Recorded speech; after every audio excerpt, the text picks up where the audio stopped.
Psalms 129 verse 3, it is written, "The plowers plowed on my back, they made their furrows long."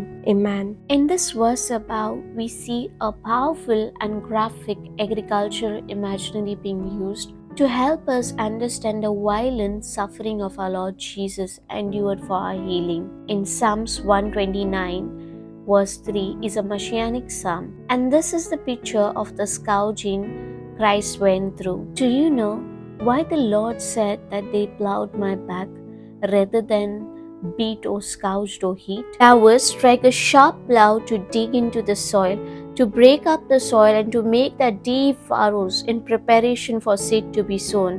As you can see the image on the video, I believe that's what had happened to our Lord Jesus' back when he was scourged. It was as if his whole back has been plowed. In Psalms 129, the Pharaoh speaks of the scourging Jesus received for our healing. Victims of Roman flagellation were scourged using a whip made up of several long leather tongs embedded with shards of broken bones, metals and hooks. With each stroke, the tongs will wrap around victim's body and shards will lodge in his flesh.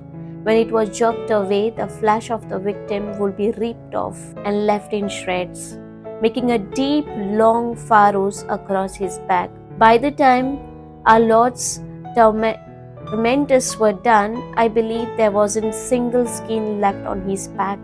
That's what Psalms 22, a messianic psalm, tells us, that even his bones were exposed.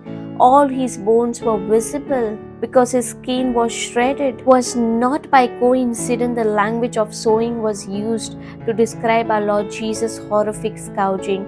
Furrows are made to seed can be sown. When you feel like you have no faith to believe in healing, our Lord Jesus says you just need a faith as small as mustard seed. It's not about how strong your faith is. Just sow your little seed of faith into the good ground of our Lord.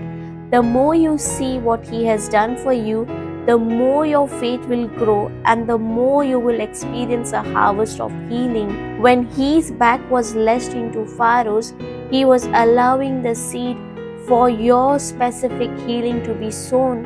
Whether it is high blood pressure, tumor, cancer, or asthma, whatever condition your loved one or you might be suffering, Jesus' suffering and sacrifice speak of how the price for your healing has been paid in full. It speaks of how you are so loved.